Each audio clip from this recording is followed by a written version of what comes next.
Olá, graça e paz do Senhor Jesus para todos. Mais uma vez estamos aqui para dar prosseguimento a essa série de estudos no panorama do Antigo Testamento. Hoje vamos estar investigando um pouco mais de perto o conteúdo do livro de Levítico. Mas antes eu convido você para uma breve oração. Vamos lá? Vamos orar? Preparados? Então oremos. Senhor nosso Deus, nosso Pai, queremos te glorificar, te exaltar e agradecer por essa oportunidade que o Senhor nos dá de juntos, nessa grande rede, nessa grande escola, estarmos avaliando, recebendo de Ti, avaliando a Tua palavra e recebendo de Ti a instrução da Tua palavra, que é boa, perfeita e agradável. E é por ela e através dela que nós temos o conhecimento do Senhor e nos aprimoramos para a Tua salvação. Dá-nos, pois, o Espírito na medida necessária, certa, para que nós sejamos edificados, mais uma vez, na Tua presença. Essa é a minha oração, no nome de Jesus. Eu te peço e agradeço. Amém. Pois bem, amados, então, panorama do Antigo Testamento, já foi estudado o conteúdo do Gênesis, já foi também estudado o conteúdo do livro do Êxodo, e para hoje nós estamos aqui para fazermos algumas considerações. O livro ele é muito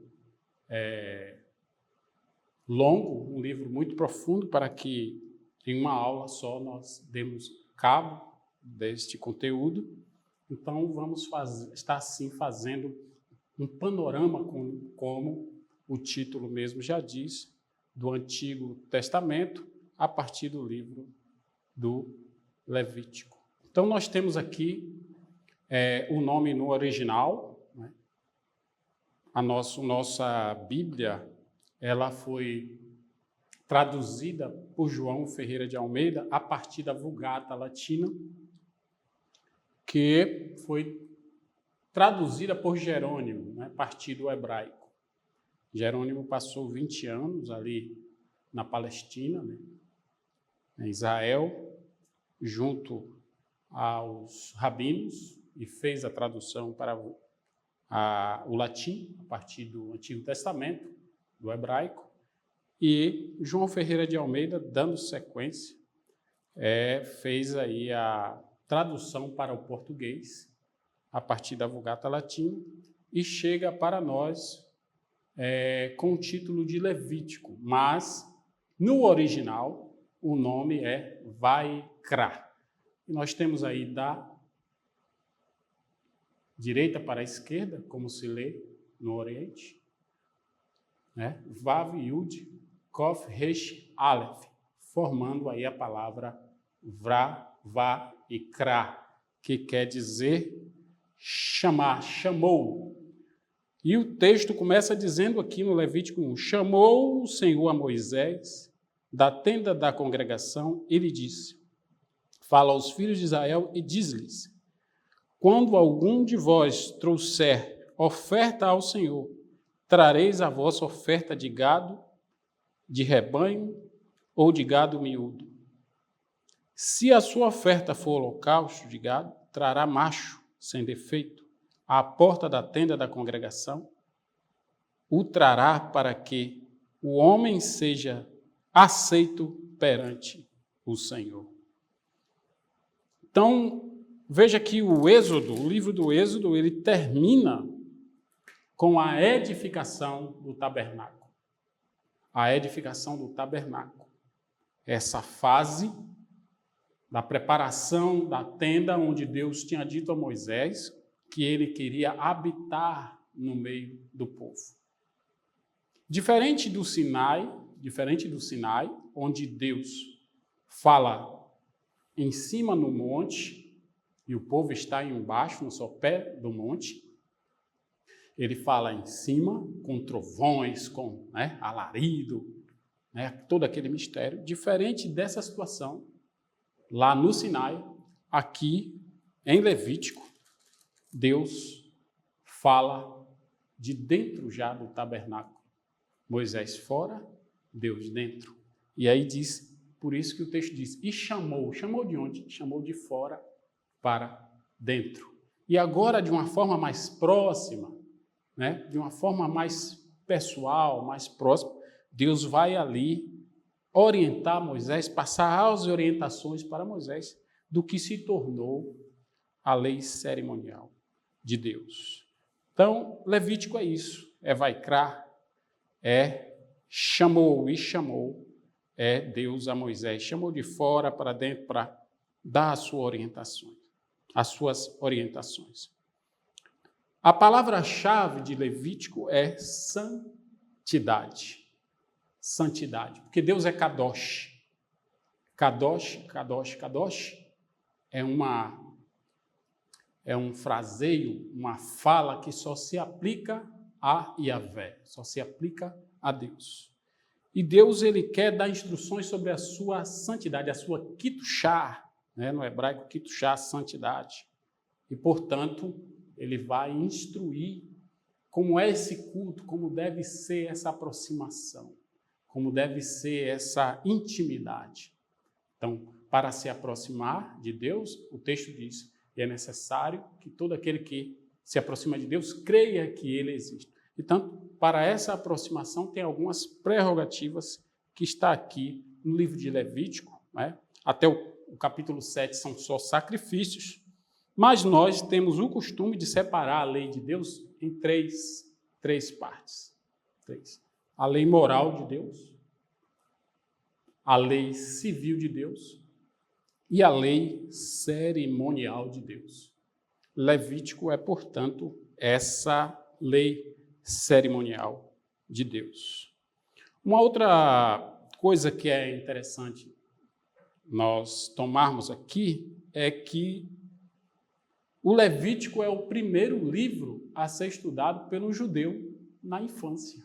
Ou seja, na sua infância, o judeu ele não começa estudando o Gênesis, ele não segue uma cronologia bíblica como nós costumamos tomar porções cronológicas. Vamos começar a ler a Bíblia, vamos começar do Levítico, e aí vamos. Ou começamos no Antigo Testamento, geralmente do Novo Testamento, ali em Mateus, para ler cronologicamente. Diferente disso, o judeu, ele na infância, ele começa a estudar a Bíblia pelo livro do Levítico. Por que essa diferença tão assim grande? Porque aqui está a lei sacerdotal de Deus. A lei sacerdotal. O nosso objetivo, eu vou dar continuidade a esse raciocínio.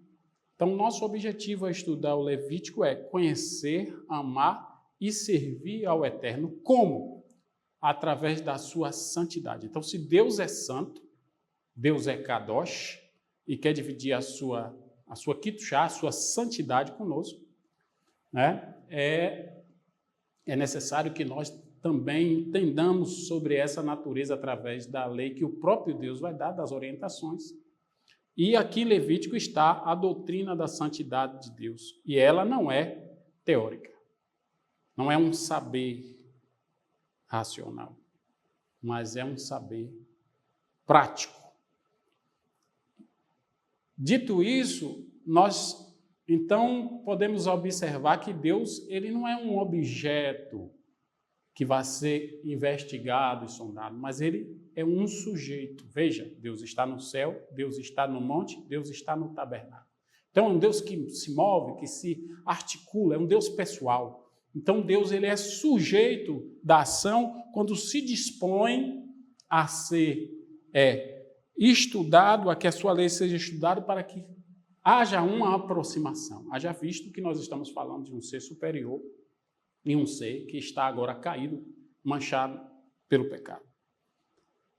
Essa questão de estudar, de pesquisar, é importante porque a premissa, uma das premissas da educação religiosa é que o homem ele esteja bem com Deus, está bem com Deus, verticalmente, está bem com o próximo e consigo mesmo, verticalmente.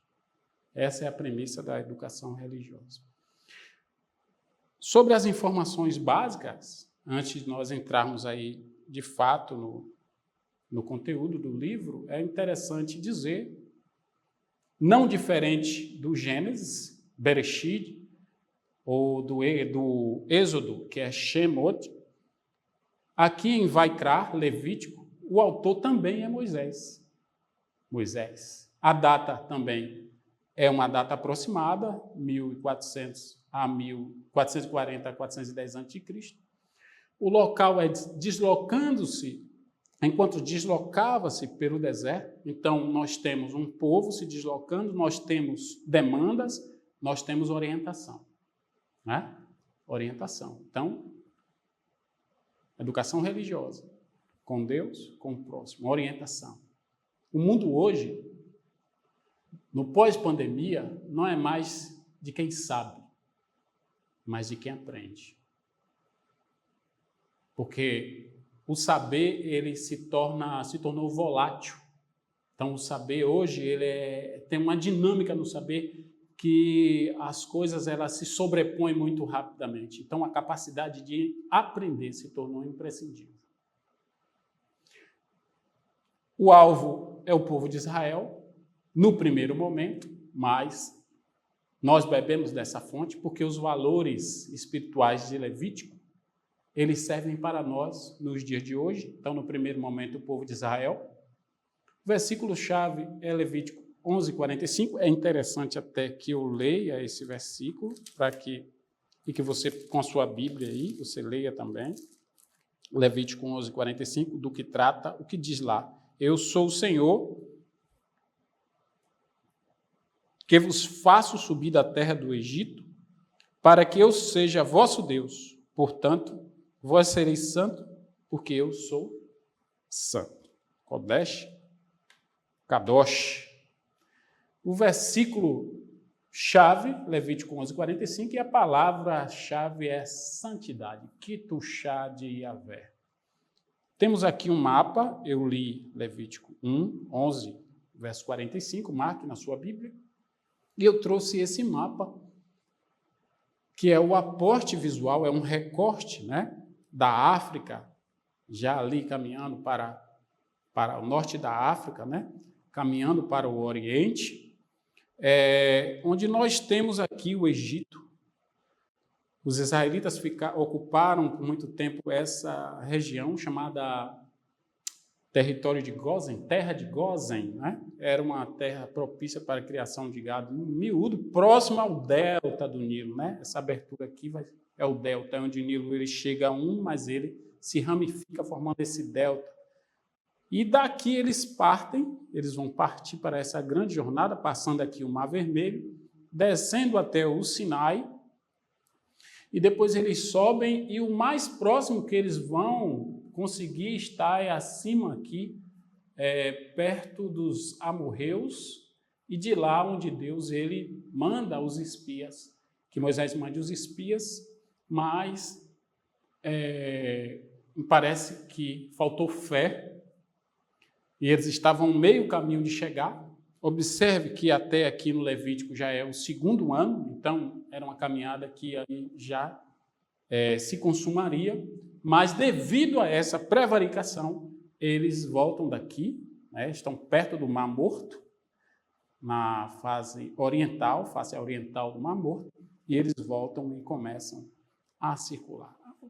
Há muita especulação acerca disso, mas está escrito na palavra que aquela geração ela não entraria. Deus, ele falou, essa geração ela vai cair no deserto, para que uma segunda, uma terceira geração entrasse na terra. Isso demonstra bondade de Deus, por incrível que pareça, né? Deus tira um povo de lá e não deixa entrar. Aquelas pessoas, elas não tinham condições e não estavam aptas para entrar no gozo do Senhor, tanto fisicamente como espiritualmente. Então, Deus ele faz um renovo. A bondade de Deus é manifesta em todo o trajeto. Veja, no Gênesis, nós temos a criação, nós temos em seguida a queda, Deus fala com Abraão, temos ali o dilúvio, depois temos Abraão, e Deus fala para Abraão que sobre o futuro, dizendo que a descendência dele seria peregrina, uma terra, né, por 400 anos. Deus é preciso e diz para ele que ele libertaria o povo dele e eles sairiam de lá com grande riqueza e ele puniria os seus exatores, os seus opressores. Isso aconteceu aqui na terra do Egito.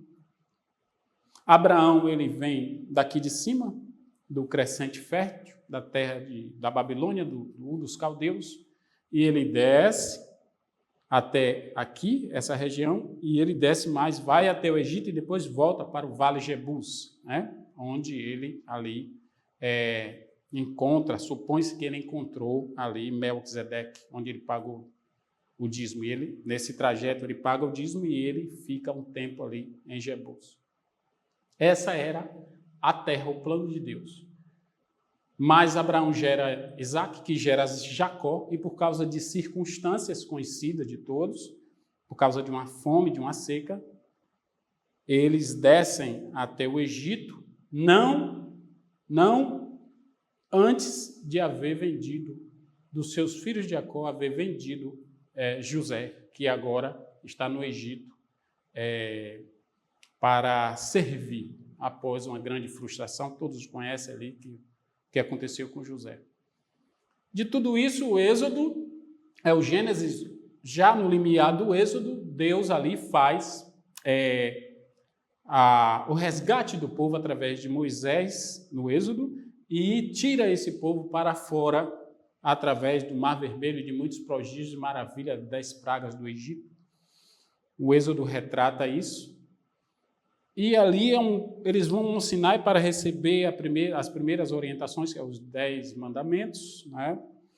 E nesse caminho todo se desenvolve até ele chegar até aqui o Levítico, onde, como eu disse, eu comecei dizendo que no Êxodo 40 o tabernáculo já está de pé, e agora Deus aqui chama Moisés para dar a sua lei cerimonial.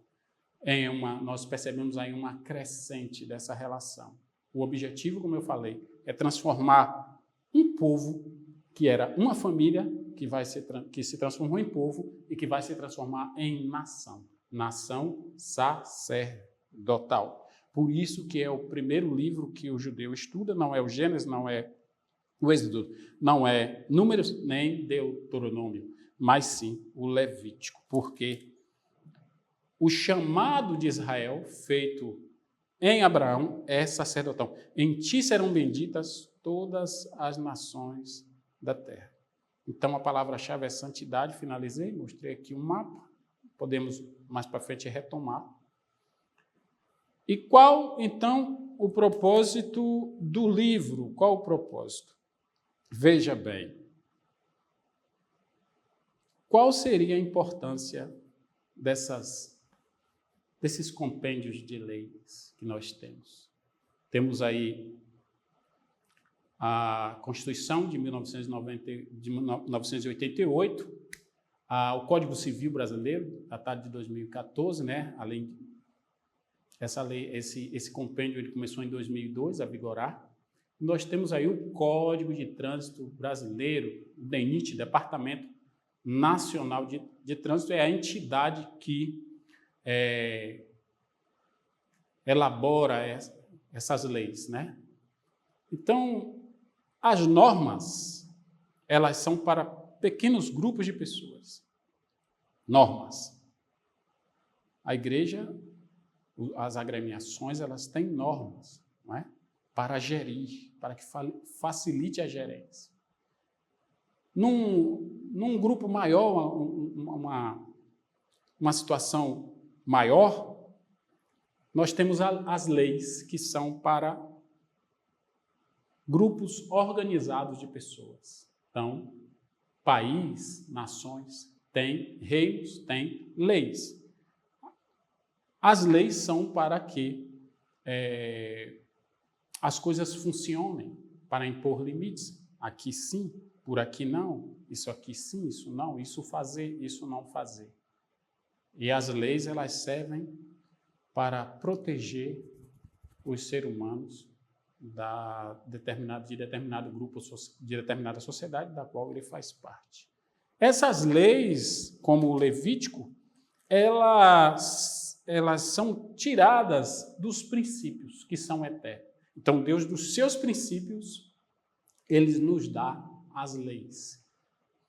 Então, a Constituição de 1988, na liderança do então deputado Ulisses Guimarães, que foi um grande passo ali no limiar da saída da ditadura para a democracia.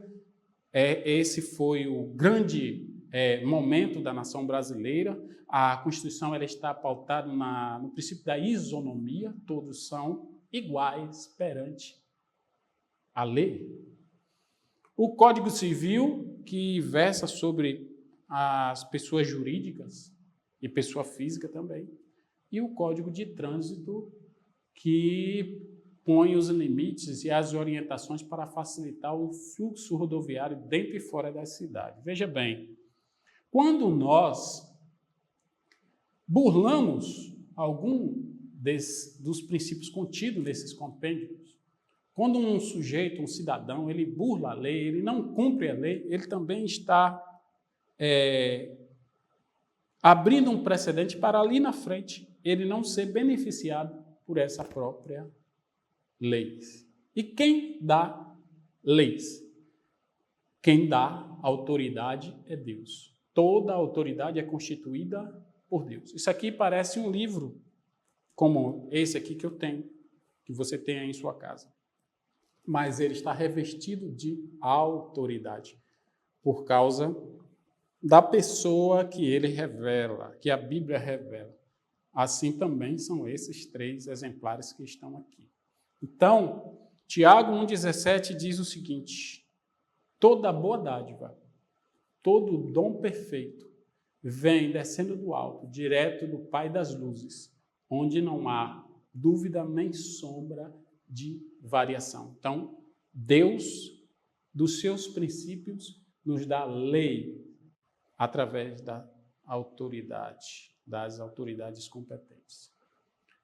Avançando mais ainda no Levítico, Vaikra, é um livro que não é grande, diferente do Êxodo, do Gênesis, né? O Êxodo tem 40 capítulos, o Levítico vai diminuir mais um pouco, e ele tem 27 capítulos que estão divididos em 2 grandes blocos. Nós temos o primeiro bloco, Levítico de 1 a 10, e o segundo bloco, Levítico de 11 a 27. De 1 a 10, de 1 a 7, nós temos ali todo bem esmiguído, todos os sacrifícios. Sacrifício para a vida, sacrifício para tocar em morto, sacrifício para impuro, sacrifício por pecado de impureza, sacrifício por pecado de ignorância, sacrifício, todo tipo de sacrifício para cobrir pecado está ali. Sacrifício. Sacrifício, no hebraico, quer dizer korban. E, na verdade, nós não temos ali só sacrifício. Sacrifício aqui é o tema, mas nós temos sacrifícios que no hebraico é corbanotes. Os corbanotes, que são sacrifícios fragmentados, né? Eu li o texto aqui que fala, no capítulo 1, falando que o homem vai oferecer, né? Se ele trouxer oferta ao Senhor, trareis a vossa oferta de gado e de rebanho, ou de gado miúdo. Então, essa oferta está atrelada a uma falta, ela vai substituir, ela vai cobrir esse pecado. Então, de acordo com o grau, com o nível de pecado cometido ali, e até por ignorância, existe uma referência, uma oferta, um sacrifício, um korbanot, como eu estou dizendo, sacrifícios, que será feito. Então, de 1 a 10, ele trata dos sacrifícios e sacerdotes. Quando fala caminho com Deus, é levantar de acampamento. Então, em algum momento aí, eles vão levantar o acampamento e vão para um outro lugar. Eu tenho até aqui anotado, né, de 1 a 10, o Sinai, o censo de 1 a 10, Monte Sinai, né? Nós temos a organização, de 10 a 12 a viagem, né? Eles mudam de lugar, vão para o deserto de Parã, estão no Sinai, vão para o deserto de Parã, de 13 a 19. De 20 a 21 também tem uma outra viagem, né? Tem uma outra viagem. E de 22, não é isso não. Essa informação você descarta, tá? Ela está errada. Não é isso não. Aqui, caminho com Deus é outra coisa. Eu estava falando sobre o livro de Números, que eu também pesquisei. Então, como se aproximar de Deus? Então, esse livro ele vai dar as orientações de como deve ser essa aproximação. No Levítico de 11 a 27, nós temos leis. Aqui nós temos sacrifício de 1 a 10, como é o sacrifício? Gado miúdo eu falei.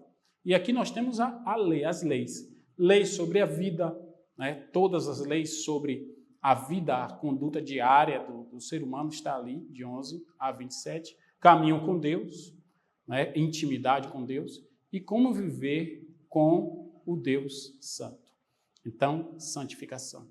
O fim disso aqui é salvação, lei, fim. As duas coisas estão bem contíguas, né? Salvação, santificação.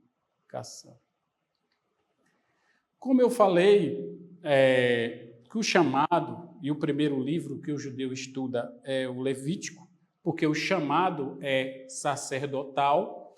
Eu quero mostrar aqui para vocês que, especificamente, quando o sacrifício era um quadrúpede, esse ofertante, essa pessoa que procurou o sacerdote, portanto foi orientado, ele vai levar esse animal, e o Levítico mostra como Deus, pela graça, aceita a morte de um substituto. Então, portanto, substitutivo, um animal, como pagamento da dívida pelo pecado. O texto diz, todo aquele que pecar morrerá. Mas para que isso não ocorra, no Antigo Testamento, a manifestação da graça de Deus.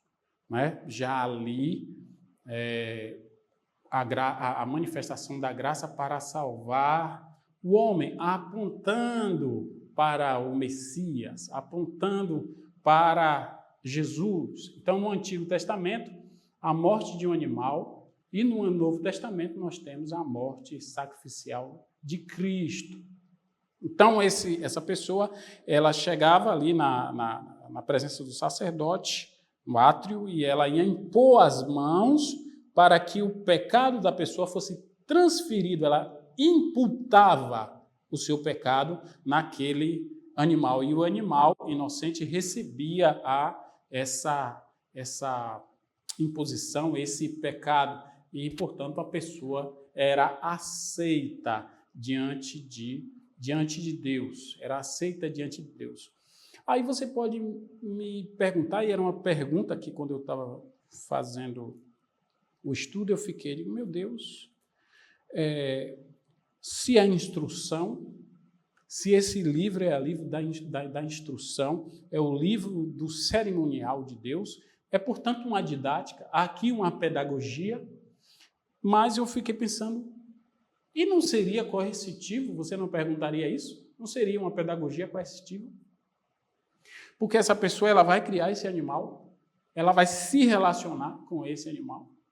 Você deve ter um pet em sua casa, um cachorrinho, grande ou pequeno, e você deve ter uma afinidade, né, com esse animal, você deve ter um sentimento para com ele. Agora pensa, depois você pegar esse animal e dizer, agora eu vou como eu pequei, né, e eu preciso que você pague isso.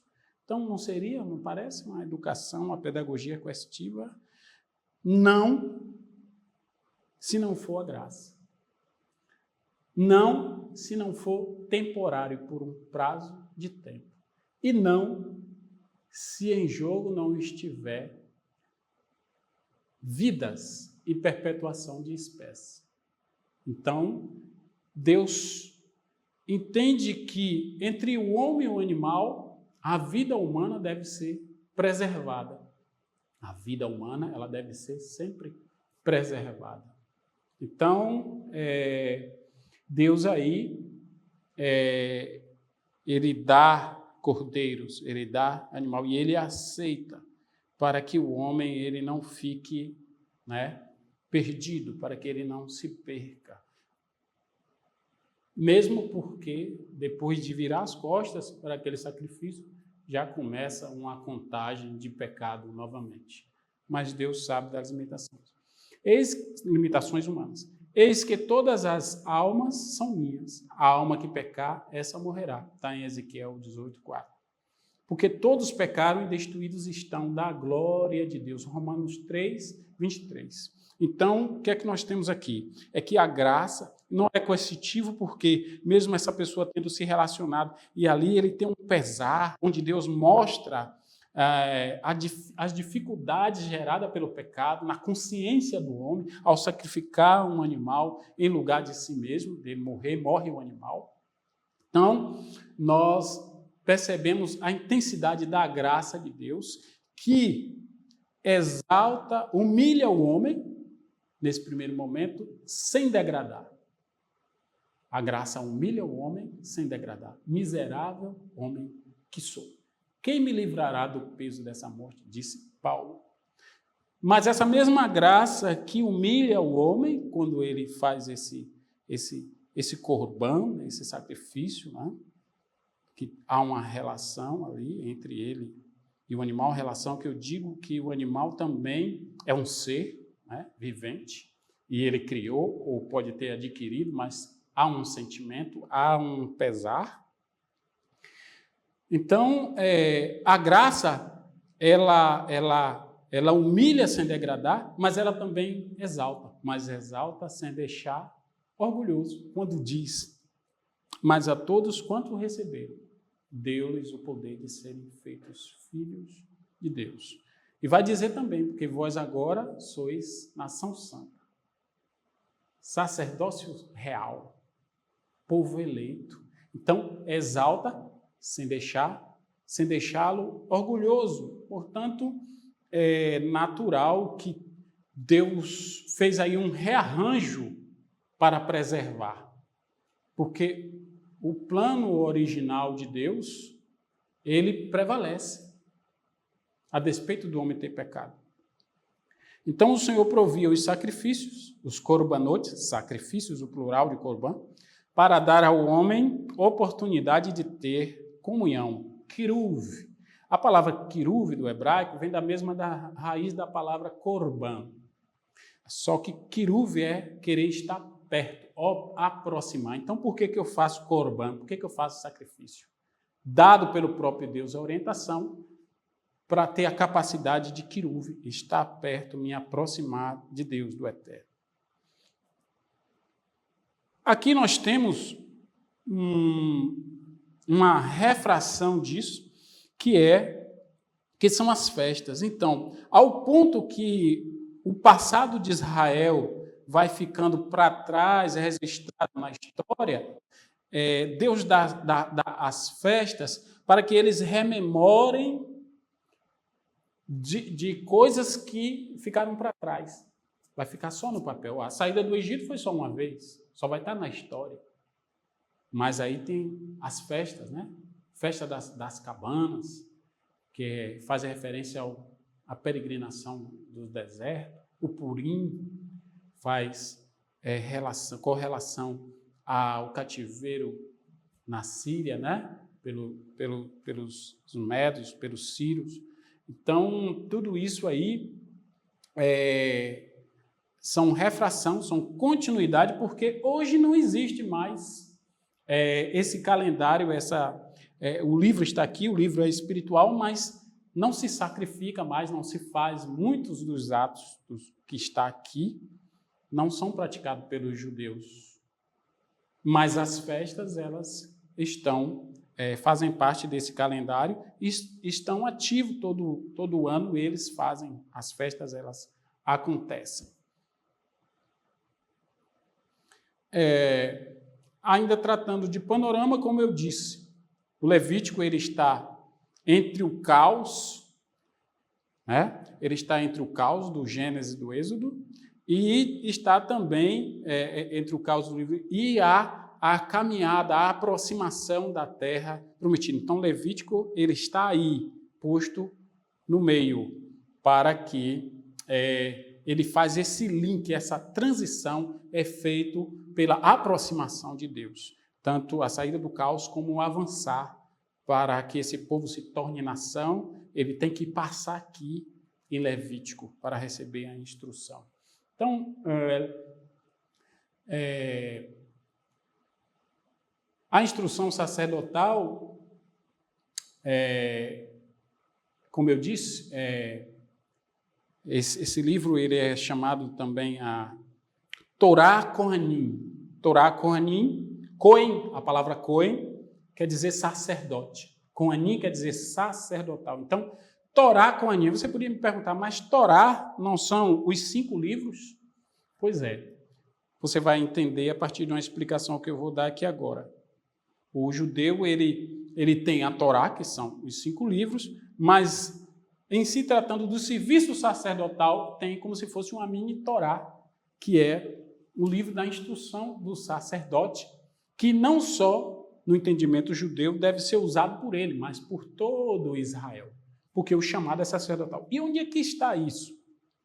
Está lá registrado em Gênesis 12, de 1 a 3, quando diz o texto a seguinte frase: Ora, o Senhor disse a Abraão é o primeiro, sai-te da tua terra, da tua parentela e da casa de teu pai, para a terra que eu te mostrarei. Onde Abraão está? Lá em cima, na Babilônia, em Ur dos Caldeus, crescente fértil. E ele está lá. O texto ainda diz: E far-te-ei uma grande nação, e abençoarei e engrandecerei o teu nome, e tu serás uma bênção. Onde Deus engrandece o nome de Abraão? Não só no Antigo Testamento, mas observe que no Novo Testamento o livro começa com a genealogia, onde está Abraão. E mais, no próprio Novo Testamento, o nome da Geena, o nome do lagar de sofrimento é trocado. O nome é trocado de paraíso para seio de Abraão. Então, Deus, Abraão já se foi, mas Deus continua, ele é eterno e a sua palavra dura para sempre. Então, ele vela por sua palavra para cumprir. Então, quando ele diz, e tu serás uma bênção, né? Mas abençoar-te-ei e engrandecerei o teu nome. Então, sempre Abraão está ali na pauta. E tu serás uma bênção. E abençoarei os que te abençoarem, e amaldiçoarei os que te amaldiçoarem. Em ti serão benditas todas as nações da terra. Aqui está o serviço sacerdotal. Por quê? O Levítico, ele trata da aproximação. Então, todo aquele que quer atrair pessoas para Deus, e é o caso não do nosso pensamento, Novo Testamento, hoje, atual, mas volte atrás um pouco. Nesse momento, o pensamento do judeu é o quê? Eu sou essa pessoa que, de posse do Vaikra, de posse do Levítico, vou aprender no primeiro momento para ensinar as nações, ou seja, tornar as nações benditas e todas as famílias da terra através desse conhecimento de como é que se faz para aproximar. Então, eu vou orientar. Então, o chamado de Israel no primeiro momento é sacerdotal. É sacerdotal. Tem ali o serviço levítico dos levitas? Tem. Nem todo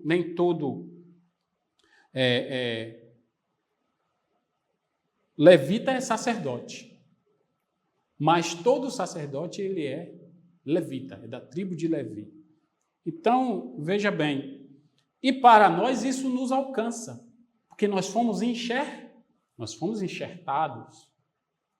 Cristo fez esse trabalho de nos enxertar na videira, né? Nós somos os galhos, né? Nós somos ali os galhos que foi enxertado, a raiz de Jessé, o tronco, né? Que é o judeu, e nós somos os ramos, os galhos. Mas vós sois, onde está registrado isso? Geração eleita, sacerdócio real. Esse trabalho também é nosso, de posse da palavra de Deus, a anunciar, ou seja, ensinar as pessoas a se aproximarem de Deus, da Kitushá de Deus, como disse meu texto, Kiruv, né? Querer estar perto de Deus através do corban, dos corbanotes, do sacrifício. Hoje, o sacrifício de Cristo total, tão somente por ter o conhecimento da palavra, ser ensinado e reconhecer a sua natureza pecadora, obviamente recebendo Jesus como seu Salvador. Então, estamos aqui no panorama, falei do livro de Levítico, e vamos à frente. Temos também as informações básicas. As informações básicas faz uma relação, uma correlação entre Hebreus, que é chamado par de Levítico no Novo Testamento. Hebreus no Novo Testamento, Levítico no Antigo, e eles são pares porque eles versam sobre coisas semelhantes. Se você quiser entender o sacrifício de Jesus, você precisa estudar o Levítico. Você precisa estudar esse livro. Para entender o que Jesus fez, a obra de Cristo, você tem que ler Levítico. Então, esse livro é um livro atual para nós. Então, nós temos aqui informações básicas, né? O sacerdócio no Levítico e no AT, Antigo Testamento, ele é arônico, né? Arônico, né? E no Hebreus, no Novo Testamento, ele é messiânico. Então, ele tem aqui a raiz em Arão, já aqui ele tem o sacerdócio de Cristo, que é o sacerdócio total, né? Isso está registrado em Levítico 8, 1 e 2. Levítico 8, 1 e 2 diz o seguinte: Disse mais o Senhor a Moisés, toma Arão e seus filhos, e as vestes, e o óleo da unção, como também um novilho, a oferta, pelo pecado, e os 2 carneiros, e o 6º de pães asmos. Levítico 1 e 2. Então, a instrução aqui é para preparar o sacerdote. Quer dizer, Moisés aqui simboliza Deus, né? E Arão simboliza Cristo. Arão aqui é como se fosse a pessoa, o sacerdócio, ele simboliza o sacerdócio de Cristo. Então, no Levítico, o sacerdócio, ele é araônico. Em Hebreus, é messiânico. Hebreus 4, de 14 a 16, como é um texto maior, peço que você esteja aí lendo para que a aula ela não fique também muito extensa. Então, note esses textos, anote e faça a leitura posterior. Você pode também voltar, como fica gravado, e você pegar esse conteúdo e esmiuçar mais. O sumo sacerdócio é imperfeito, né? Sacerdócio e sumo sacerdócio, imperfeito, está em Levítico 9, 1 e 2. Esse eu posso ler que é pequeno, 9, 1 e 2. Levítico. Ao 8º dia, chamou Moisés a Arão. Veja, Moisés acima, Arão abaixo. E a seus filhos e aos anciãos de Israel. E disse a Arão: toma um bezerro para a oferta pelo pecado e um carneiro para o holocausto ambos sem defeito, e traze-os perante o Senhor. Ou seja, Arão, ele é imperfeito. Esse sumo sacerdócio aqui é imperfeito, porque ele precisa de uma expiação material para que ele faça os serviços.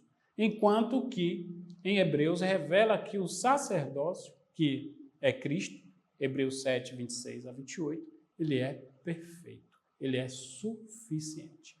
Então, esse sumo sacerdócio que leva o povo à presença de Deus, ele também necessita de antes se refazer, se retratar, quiruve, sacrificar para estar perto do Deus vivo, do Yahvé. Então, mas em Cristo não.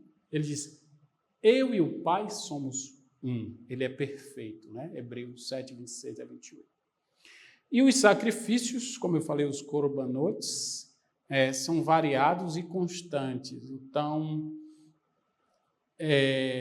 existia ali uma lista. Né? Você pecou o quê? Por exemplo, como nós sabemos a natureza financeira, a que classe José e Maria pertencia nos dias de Jesus, nós sabemos pelo sacrifício que o animal que eles ofereceram no templo, né? Pelo advento de ali fazer, se aproximar de Deus, se santificar pelos seus pecados. Então, eles deram uma rolinha, salvo engano, um animal, uma ave.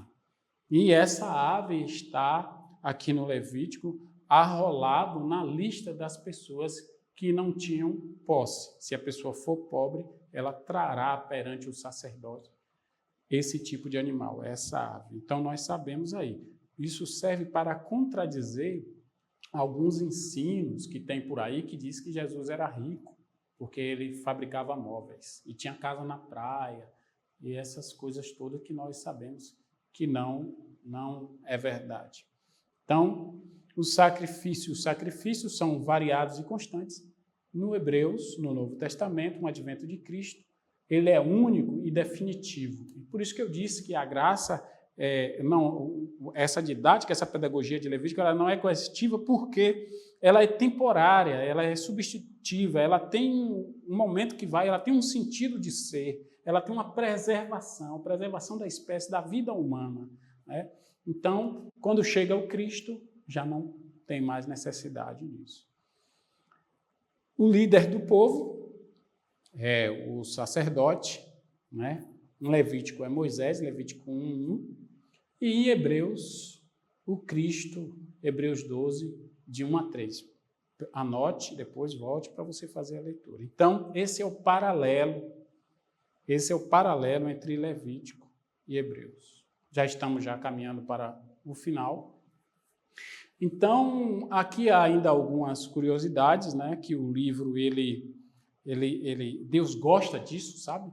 Deus gosta dessa assertividade, esses pormenores, né, que deixa a gente com sabor de quero mais. Então, ali tem uma ênfase no número 7.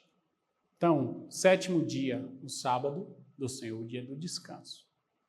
7º ano, o ano sabático, o ano do descanso da terra. Vai trabalhar, cultivar 6 anos, o outro ano deixa a terra descansar. Há quem diga que Israel deixou de cumprir esse estatuto durante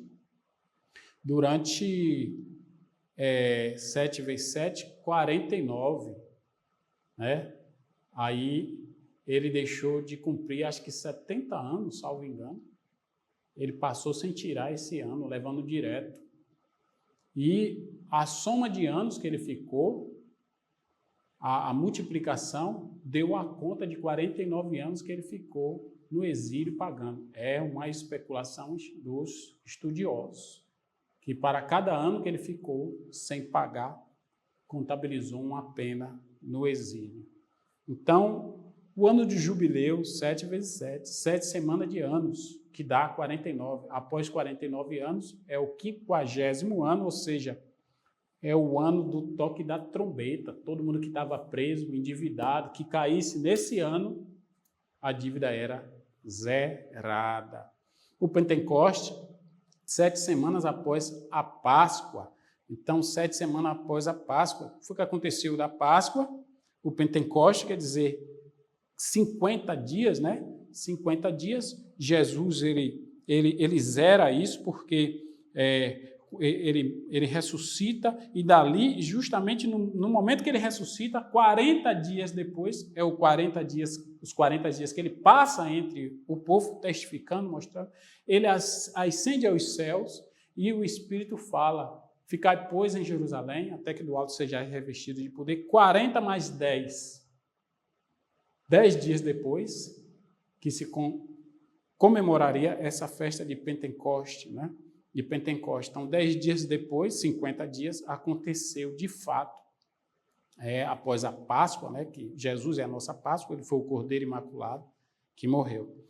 No 7º mês, festa das trombetas, dos tabernáculos e expiação. Pentecoste durava 7 dias. Páscoa durava 7 dias. Então, são esses pormenores que a Bíblia ela traz e não estão aí à toa, estão aí, tem um propósito.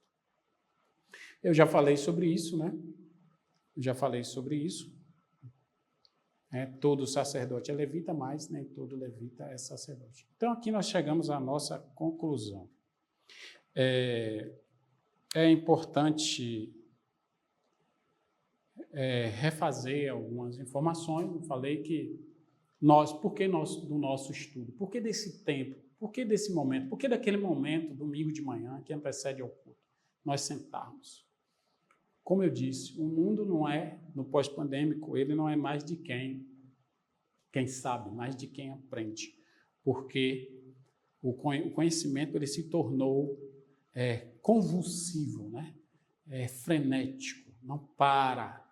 O de ontem já não serve mais, algumas coisas de ontem não servem mais para hoje em termos de conhecimento. Então, você precisa se atualizar. Então, é favorável para aquele que aprende. Então, se você quer aprender da palavra de Deus, venha para a escola bíblica. Ocupe e consuma conteúdos desses espaços, do culto domingo de manhã, do culto domingo à noite e da agenda da igreja. Então, a conclusão é, os tipos de sacrifícios provisórios que se apresentam em Levítico são cumpridos e explicados no Novo Testamento, principalmente em Hebreus. Nós fizemos essa correlação. Então, você vai ler Levítico e vai ler Hebreus e fazer esse paralelo e vai observar as verdades que são imprescindíveis para a sua e para a minha vida, não é? Assim, eu finalizo aqui esse conteúdo. Obviamente, nós sabemos que o livro é bem maior do que isso, do que esse momento que nós passamos aqui, é a palavra de Deus. Mas, para esse momento, eu acredito que você deve aprofundar-se, querer mais, pedir a Deus que mostre aí mais conhecimento, mais informações, né? Porque nós trazemos aqui um pouco do todo que é o livro do Levítico, Vaikra, e chamou. Deus abençoe sua vida, meu querido irmão. Eu quero ainda orar aqui, finalizando essa aula. Senhor, meu Deus e meu Pai, quero te agradecer por este momento tão rico, tão enriquecedor, e pela oportunidade de estarmos aqui, finalizando esta aula, né? Mas que ela continua. Terão outros livros que serão estudados e eu peço que o Senhor abençoe ricamente a nossa diretoria, a diretora Karine, a diretora Soraya, o pastor Eber, os demais professores que compõem essa grande escola e os participantes que são assim, objeto da bênção de Deus. São objeto, não, são sujeitos dessa tão grande bênção. Por isso eu te agradeço por tudo, em nome do Senhor Jesus. Amém.